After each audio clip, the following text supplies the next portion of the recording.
Hello, good evening my friends and audience. কেমন আছেন সবাই? আশা করি ভালো আছেন। আমি ডক্টর আশিস মজুমদার আপনাদের মাঝে আজকে একটা গুরুত্বপূর্ণ লেসন শেয়ার করব। সেটি হচ্ছে মেডিকেল লেসন। আপনারা জানেন আমি অ্যাডভান্স হোমিওপ্যাথি নিয়ে কাজ করছি। তো হোমিওপ্যাথিকে প্র্যাকটিক্যাল অ্যাপ্রোচ বা সায়েন্টিফিক অ্যাপ্রোচ মানুষের মধ্যে শেয়ার করা বা এটা নিয়ে গবেষণা করা, এটা নিয়ে আমি কাজ করে থাকি। তো আজকে আমাদের এই মেডিকেল সায়েন্সের রেপার্টরির দুটো গুরুত্বপূর্ণ রুব্রিক, যে দুটো রুব্রিক আমাদের ধরতে গেলে পেশেন্টের মধ্যে একটু বেগ পেতে হয়, সেই দুটো রুব্রিকের ডিডি করব। ডিডি অর্থাৎ ডিফারেন্সিয়াল ডায়াগনোসিস। এই দুটো রুব্রিক আমাদের ধরতে একটু কষ্ট হয় বা আমরা ভুল করে ফেলি। রুব্রিক দুটো কি? Number 1, depended of others physician on the. Number 2, carried desire to be carried shoulder over the. এই দুটো রুব্রিককে আমাদের ধরতে মাঝে মাঝে ভুল হয়ে যায়।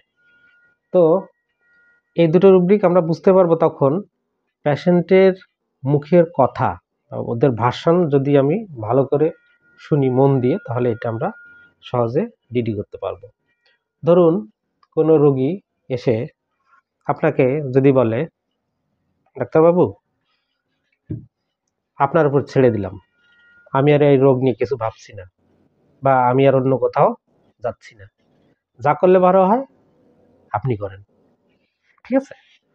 এখন দেখুন এই এই রোগী, এই পেশেন্ট কিন্তু আপনার উপর পুরো ভর করেছে, মানে সে আপনার উপরে নিজেকে ছেড়ে দিয়েছে, মানে আপনার কাঁধে ভর করে এখন সে সামনে এগোতে যাচ্ছে। এটা হলো মূল কথা। তাহলে এইরকম যদি কোনো ভাষণ থাকে যে ডাক্তারবাবু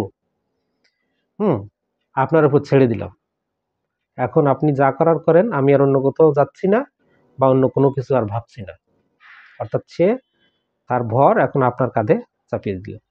এই ক্ষেত্রে আমরা রুব্রিকটা কি নিব? Carried desire to be carried shoulder over the.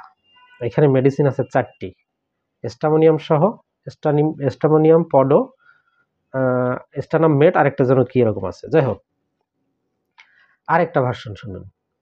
রোগী বলছে, আপনাকে ছাড়া আমি অন্য ডাক্তার কেন দেখাবো? এসে বলছে, ডাক্তারবাবু আপনাকে ছাড়া আমি অন্য ডাক্তার কেন দেখাবো? এখন আপনি যদি বলেন যে অমুক ডাক্তার দেখান, তাহলে দেখাবো। অর্থাৎ আপনার উপরে সে ডিপেন্ড করছে। আপনি যেটা ভালো মতামত দিবেন, সে সেইটা মেনে চলবে। ঠিক আছে?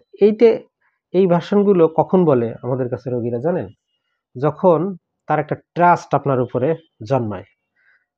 দেখবেন যদি অতীতের পাস্ট এক্সপিরিয়েন্স থাকে কোনো পেশেন্টের, অর্থাৎ তার পরিবারের কোনো সদস্য বা কাছের কোনো আত্মীয় স্বজন যখন আপনার এখানে এসে সুস্থ হয় বা ভালো হয়ে যায়, তখন তার কিন্তু একটা ট্রাস্ট ফিল হয়। সেইটা থেকে কিন্তু আপনাকে এই কথাগুলো বলে। অর্থাৎ এই ট্রাস্ট থেকে এই যে কথাগুলো বলল, এটা থেকে আপনি কি বুঝবেন? যে এই যে দেখুন, একটা জিনিস দেখুন, যে এই যে carried desire to be carried shoulder over the, এর কিন্তু ডেপথনেস অনেক বেশি। আর এই depended of others physician on the, এর ডেপথনেস আছে তবে কম, ওর থেকে অনেক কম। এইটুকু হচ্ছে তফাৎ। এটাকেই আপনাকে বুঝতে হবে।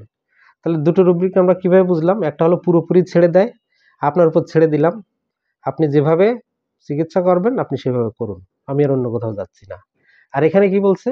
যে আমি অন্য কেন কোথাও যাব, কি কারণে অন্য ডাক্তার কেন দেখাবো? এক্ষেত্রে আপনি যদি বলেন তাহলে হয়তো দেখাবো, আপনি যদি কোথাও যেতে বলেন তাহলে আমি যাব। অর্থাৎ এখানে ডিপেন্ড করছে, ট্রাস্টে ডিপেন্ড করতেছে, এর গভীরতা একটু কম, কিন্তু এই carried desire to be carried shoulder উপরে গভীরতাটা অনেক বেশি। এইভাবে আমাদের ডিডি করতে হবে। ঠিক আছে? এইভাবে ডিডি করে আমরা যদি রুব্রিক ধরে রেপার্টরিতে সার্চ করি, তাহলে আমরা আমাদের লক্ষ্যে পৌঁছাতে পারবো। তো এই ছিল আজকে আমাদের লেসন। তো লেসনের ভালো মন্দ কেমন লাগে, এগুলো কোথা থেকে দেখেন, এগুলো একটু কমেন্ট করে জানাবেন। এতে কি হয়? এতে আমাদের এই যে শেয়ারিং করার যে আগ্রহ, যদি ইন্টারাকশন হয় তাহলে আমাদের আগ্রহটা বাড়ে। তো সবাই ভালো থাকবেন। অনেকক্ষণ ক্লাস নিলাম। আগামী ক্লাসে নিমন্ত্রণ জানিয়ে আজকে এখানে শেষ করছি। শুভ সন্ধ্যা। নমস্কার।